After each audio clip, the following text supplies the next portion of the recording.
We're in Ecclesiastes, the 5th chapter. There are 221 verses in the book of Ecclesiastes, and we are not half through. I just wanted to throw that out to make you feel bad. Everybody goes, "Oh, you've got to be kidding. We're not even half through." But it's been a good study so far. 221 verses, 12 chapters. And aren't we glad that Solomon penned this book? I am, because it talks about what? What is the main theme? Yes, the meaning of life. One of the questions that individuals ask is this: where did I come from?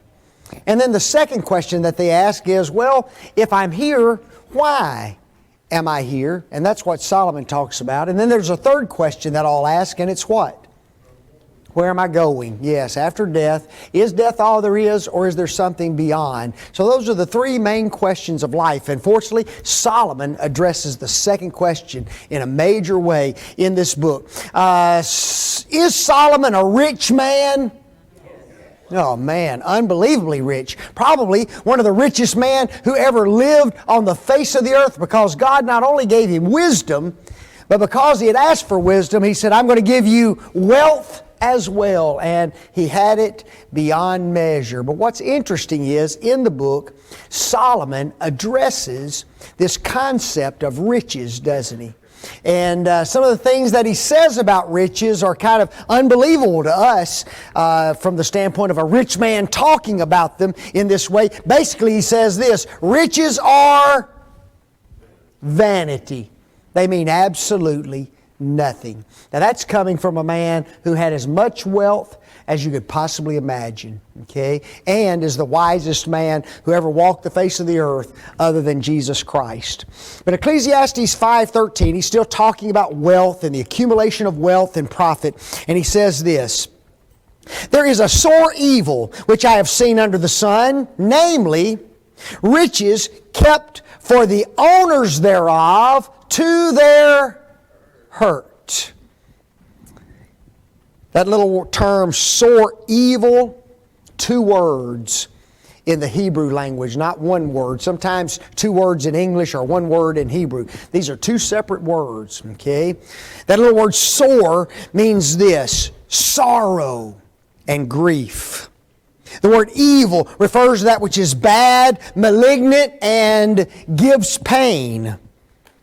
Now notice the lesson that I have there. What many think to be one of the greatest sources of happiness, right? Riches. Because isn't that what people think? If I can just get rich, if I could just have more money, if I could just win the lottery, if I could just get an inheritance, if I could just have enough that I could just do what I want to do, I'd be what? Happy! And Solomon says, no, that's not true. What people think to be the supreme source of happiness is really what? The source of sore evil. Wow, that's hard to imagine, isn't it? Notice point B. Riches often become the cause of much hurt and much pain in people's lives. Rather than alleviating affliction, it only increases affliction. And I've given some illustrations there. Riches hinder relationships, can't they? How does that happen? Riches hinder relationships. How does that happen? What's that? Yes, maybe it's because of you, right? You jump up on the social scale, you get rich, you get prosperous, and now below you are all the what? The peons, right? Those poor people. And you're a rich person. And so now, you used to be down there, but now you're up here, and guess what? I don't want anything to do with you guys. Go back and study some of these entertainers in the entertainment industry, okay? And study their backgrounds, okay? And some of them came up from just nothing. I'm talking they were poor families. They were on what we would say the other side of the tracks. They lived hard lives. Many of them came from dysfunctional families. Okay? And so they know what that's like. But now they become these entertainers and they make millions and millions of dollars, and now they look at those people with disgust. Okay? Want nothing to do with them. Okay? And act like that's not where they came from. It's sad, isn't it? How else can riches hinder relationships? What's that? Less time with your family. Yes, in order to accumulate those and to manage all that stuff, a lot of times there has to be a lot of time spent in that accumulation. And so you give up time with those who are close to you, right? What about though you get the riches, and what about other people? They get jealous. They get covetous. They get envious, right? People who were your friends. People who you thought were close, people that you can trust, and all of a sudden, guess what? They're mad that you got it, wish you didn't, and sometimes they'll do whatever they can do to get what you have. All because of what? Riches. Unbelievable. You see, it harms relationships. Notice that riches can be taken from a person in a multitude of ways, can it not? I just wrote down some. Theft. Can nature take away our riches? Oh yes. You see all of these homes that fall into the ocean during a hurricane. Okay. Or a home gets burned because of a wildfire. Just unbelievable. I had a friend of mine, I may have told you all this story. He had retired, and he and his wife wanted to travel. Well, he retired in the winter. Well, he went out and he bought him this big RV. I'm talking about, the bus size that you drive and stuff, and you pull a car behind it. And he thought, I will not be driving this until the summer. So he parked it beside his shed. No insurance. Now see, the minute I said that, everybody went, ooh. And what if I said this? Come summertime, he had a great time. Y'all say, oh, okay. But he didn't. He never went anywhere in it. The shed caught fire, burned the RV to the ground, zero insurance. Riches gone. Just like that. We're talking $100,000, guys. We're not talking about a little bit of money. A lot. Riches can be gone in no time, can it not? It can be taken by poor investments, extortion from other individuals. There's all kinds of ways individuals lose their riches. Notice this other one. Riches sometimes invite a person to be a partaker in crime, doesn't it? Don't we hear about this all the time? These individuals get all this wealth, and we sit here and we go, how did you get it?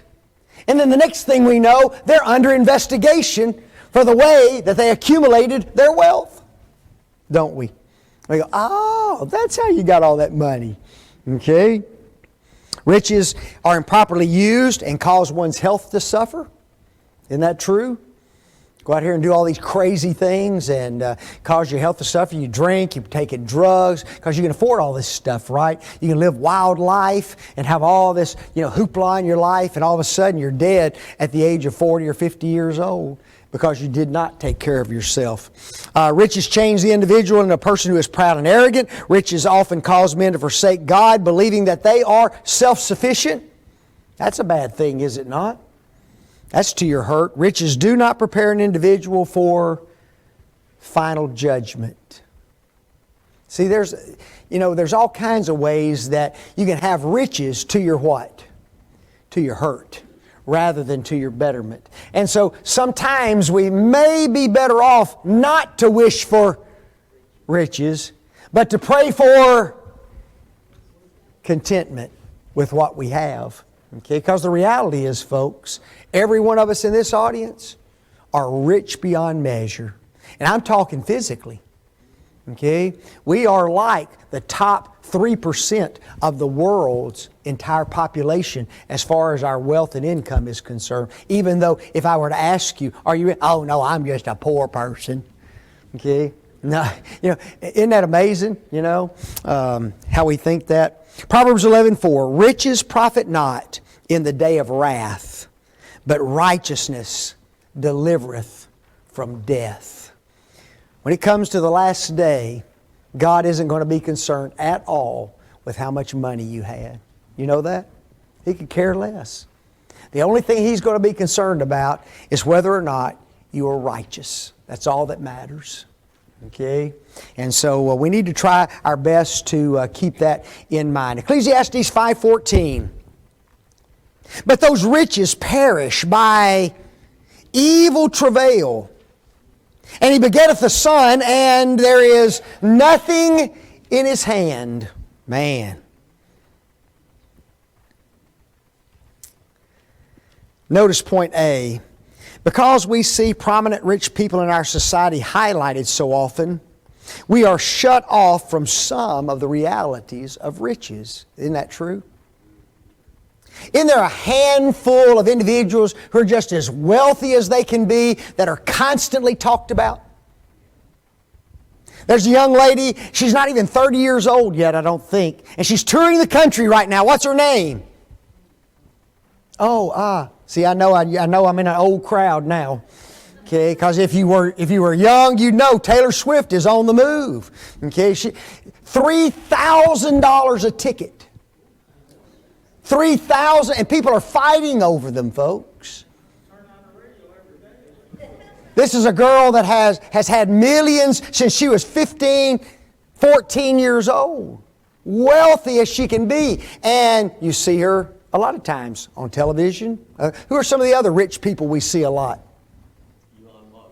Yeah, Elon Musk, especially in society today. Probably the richest man in the world. He doesn't have millions, he has billions. Okay? Just go home sometime and take about $20 billion and spend $1 million a day and see how long it would take you to spend it. Okay? You'd be surprised. You'd be dead and in your grave several times over before that money would ever run out. But you see Elon Musk all the time, right? Some of our politicians, they're pretty rich, aren't they? Got 2, 3, 4 houses, okay? And I'm not trying to talk bad about these people who have riches. Some of them worked hard. And, you know, they do things. Kathleen always gets mad because these ball players are so rich. You know, these football players and stuff sign $5 million, $10 million, $20 million contracts, you know. And I told her, I said, Kathleen, when you and I can fill a stadium full of 50,000, 60,000, 100,000 people, we'll get rich too. I said, that's what we have to do. How do you do that? Okay? I can't fill a stadium with 50,000 people preaching. You know, I need to put on a ball outfit and try to get out there and play. And it would happen. But my point is this. We see these rich people, but we don't see all the rich people who had it and lost it. Okay? Who had it and lost it. Notice point B, there have been many rich people who have made millions only to lose them and become paupers. I typed in Google and that's what they tell you to do when you want information, right? Google it. So I Googled it and I just wanted to find out how many individuals in the past have had some riches and lost it all. And the list was about 30 people that they had in this one article. But this was the quote they said. According to a 2009 report by Sports Illustrated, 78% of former NFL players have gone bankrupt or are under financial stress within 2 years of retirement. And within 5 years of retirement, an estimated 60% of former NBA players are broke. Isn't that unbelievable? Now, if there are anybody making money, it's NFL and NBA players, right? Multi-million-dollar contracts. 8 out of 10 almost are busted within 2 years if you're in the NFL. That's unbelievable, isn't it? You would think if we had that kind of money, we'd stash it back and use it to live off the interest or something. No, it's all gone. Okay, unbelievable. 2 main causes why they lose their money. What do you think? Number 1, foolish spending. Okay, right? I saw Shaquille O'Neal the other day. He had an accountant who was unbelievable, guys, in his life. And fortunately for Shaquille O'Neal, he listened. Okay? But he went into his accountant. He says, how many cars do you have? He said, 8. He said, how many of those can you drive at one time? He said, what you mean? He said, how many can you drive at one time? He said, one. He said, that's all you need. One car. Shaquille O'Neal went out, sold his other 7. See, he listened.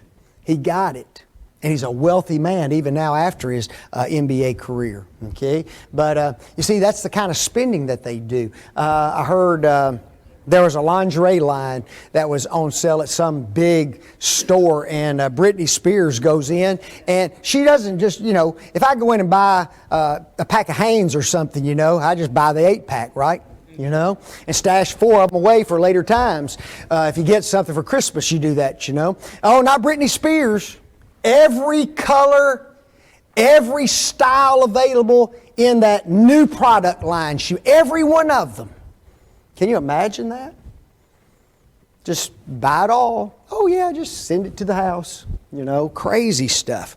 So foolish spending. The second reason is this: they trusted in the wrong people to take care of their money.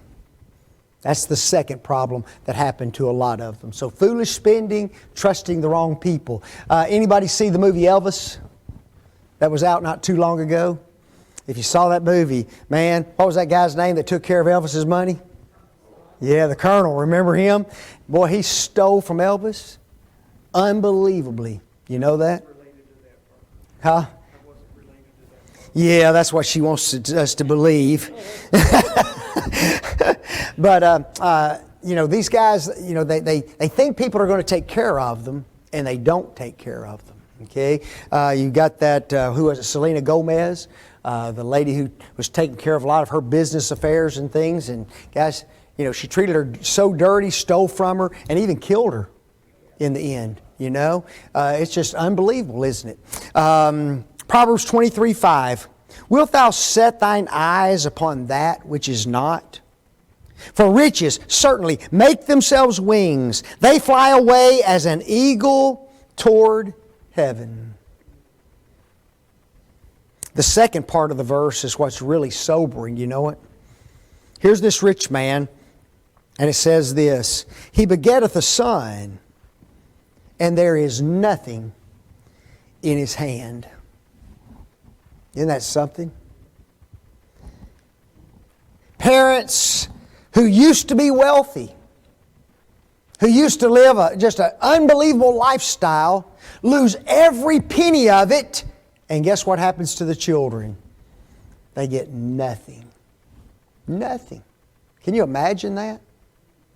The only thing you can brag about is, I was born into the richest family and they lost it all and I got nothing. That's unreal, isn't it? The children are left to struggle, make it on their own because their parents refused to be wise and discreet with their money. You see, Solomon gets out there and he undercovers some rocks, doesn't he, when it comes to riches. And these are the kind of things he wants us to understand that happens if an individual possesses great wealth. And he's told us several things. If I go back and put it all together, I bet you I can make a long sermon on some of this stuff, you know it? Because it's not as good as what we think. Notice this next point, Ecclesiastes 5:15. As he came forth of his mother's womb, naked shall he return to go as he came, and shall take nothing of his labor, which he may carry away in his hand. Man. Whether a rich man takes care of his riches or not, the point Solomon now makes is a universal truth, is it not? When a man dies, he takes absolutely nothing with him. Not even the clothes on his back. You know it? Not even the clothes on his back. Man. Notice point 2 under B down there, since we're right there anyway. Do we sometimes dress people in nice suits when we bury them? Yeah, I've seen some people dressed in some nice suits, some nice dresses. And maybe they had a piece of jewelry or something that it was something they wore all the time, right? A ring, maybe a necklace, a bracelet. And so guess what people do? They'll bury them with that in the casket, won't they? Because that's who they are. We can bury that person, we can dig that person up 100 years from now, and guess what? Still got the clothes right there, and still got the jewelry on. Now they're a little thinner. That's a joke if you think about it, okay? I don't recommend that kind of dieting, okay? But as far as the physical stuff, it's still there, isn't it? Okay? Because they can't what? They cannot take it with them. Isn't that one of the reasons that cremation has become so popular? Really twofold, you know. One, it's cheaper, okay? And secondly, because guys, you know, the casket and all those things, they don't mean anything, okay? We dress these people, we go spend $200 or $300, and you know, it's just wasted money, isn't it? And so it's one of the reasons that cremation is popular. Notice, back to point A, bank accounts are left in the bank. His plots of land continue to be on the earth. The massive buildings that were built remain at their present address. The numerous homes he had can also be found at their same address, and his storehouses remain filled with goods. And he is just as dead as he possibly can be. He's left every bit of it behind. Now notice what Solomon says. He takes nothing of his what? Of his labor. He worked, he labored, he toiled, he gave blood, sweat, and tears only to what? Leave every bit of it behind. Blows your mind. That thought is expressed numerous times in Scripture, isn't it? Job said it well, naked came I out of my mother's womb, and naked shall I return hither. Paul said it too. We brought nothing into this world, and it is certain we can carry nothing out. Absolutely. Guys, you came in the world naked, you'll leave that way. Okay? Yes, ma'am. Don't look at him. He's keeping his head down so he don't have to say that.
So you got the new casket still?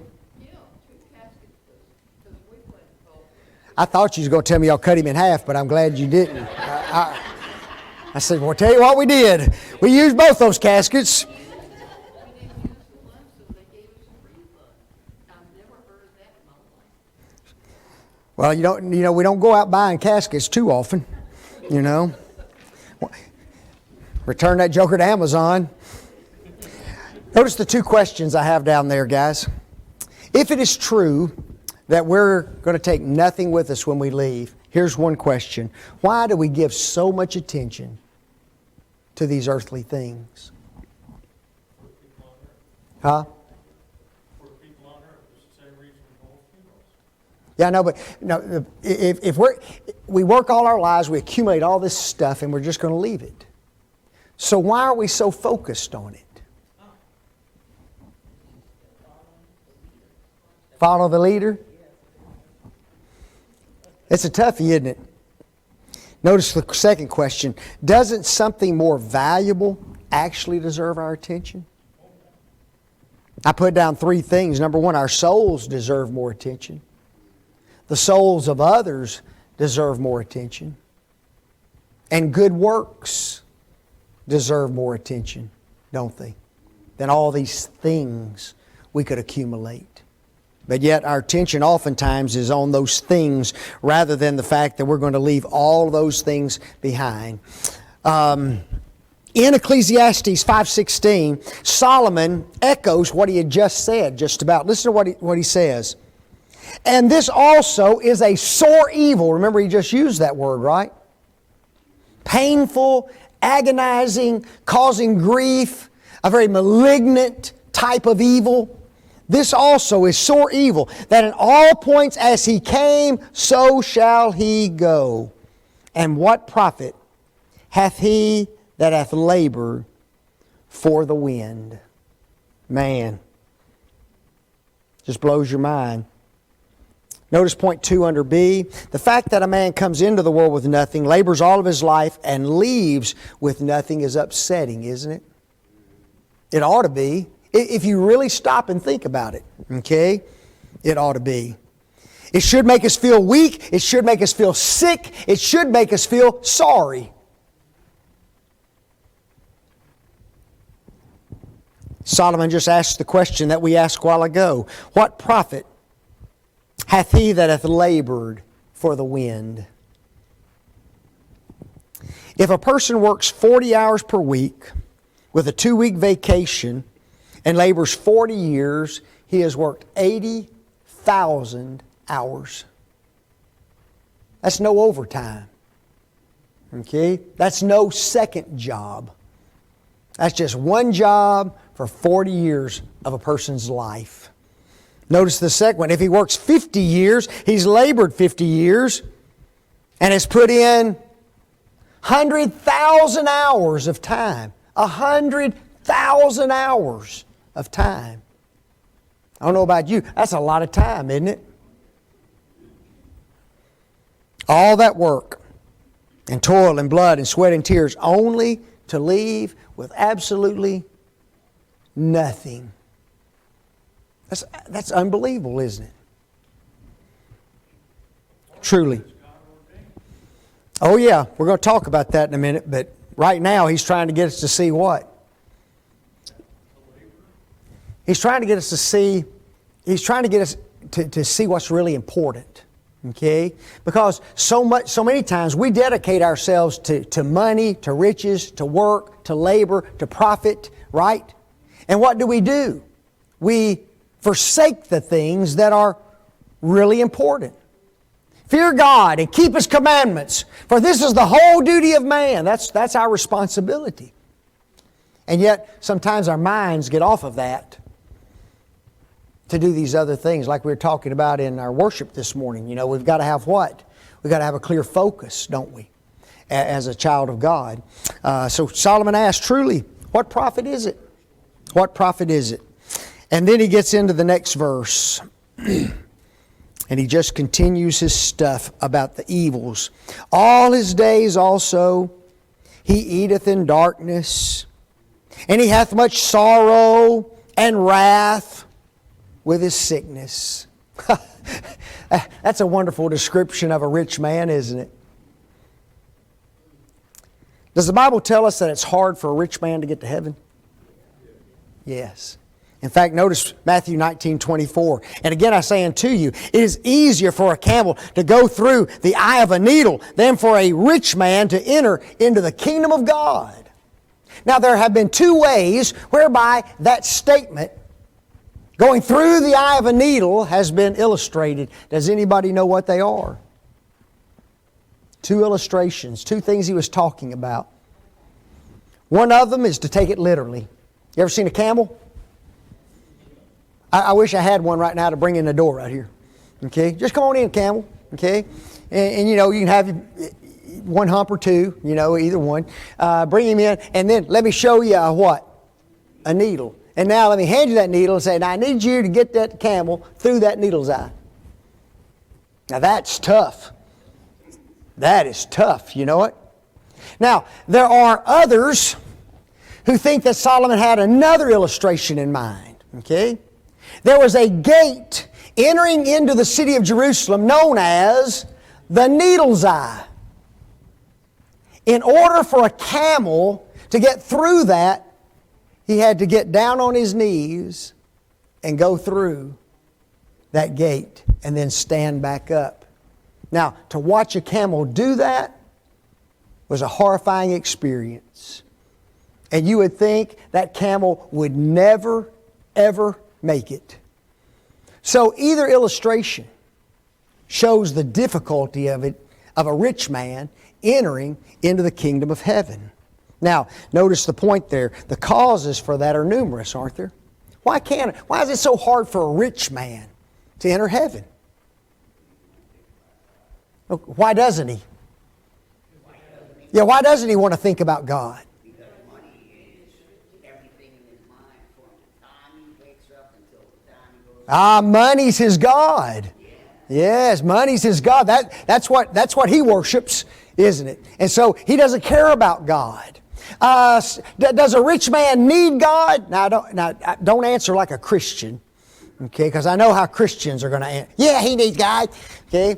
But a rich man thinks, I don't need God. I've got everything that I need. I am self-sufficient. So I don't need who? I don't need God to give me anything.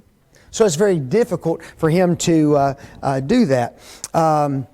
Notice also, point C, riches causes them to focus on the here and now rather than a time to come, right? They're consumed with right now. And they don't even think about what's on the other side.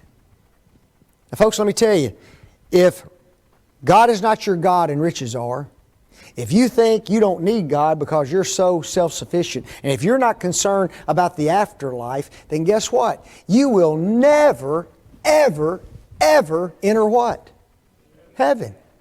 And it is hard to get a rich man to change his mind toward those things. It's hard. And that's why Jesus made the statement that He did. Now notice the next point. If these individuals fail to prepare for heaven, they are not Christians. Thus they walk in darkness. Now notice this verse again. All his days also he eateth in what? Darkness. What he means by that is what? Spiritual darkness. Okay, spiritual darkness. Oh yes, they eat. They have everything that they want. They live a cush life here, but they are walking in darkness. The question is, what does that mean? Well, walking in darkness is a walk apart from God. Walking in darkness is a walk with the evil one. Walking in darkness is a walk in sin, a walk without hope, a walk without a walk with a purposeless existence. Isn't that something? Go up to a rich man and ask him, do you have purpose in life? What do you think he would say? Oh yeah, I got purpose. What's your purpose? Larry just said, to make more money, to build a bigger business, right? To grow my business over into foreign lands. That's their mindset, isn't it? Okay? And guess what? We've already learned in the previous verse what's going to happen to all that stuff. They're going to die, and every bit of it is going to stay right here. And all their purpose was purposeless. It means absolutely nothing. In the course of eternity, it means nothing, doesn't it? Jeannie? So sometimes, like, when they have everything that they want in life, rich man or woman, right? They seek to do other evil things with their money, like drugstores, right?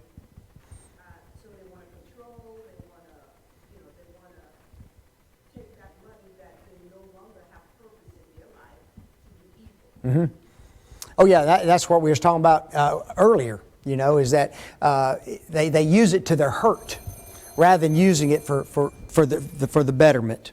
And notice this next point that he makes: he hath much sorrow and wrath with his what?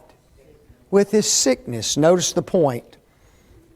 This man experiences the same problems, the same difficulties, the same struggles that we do.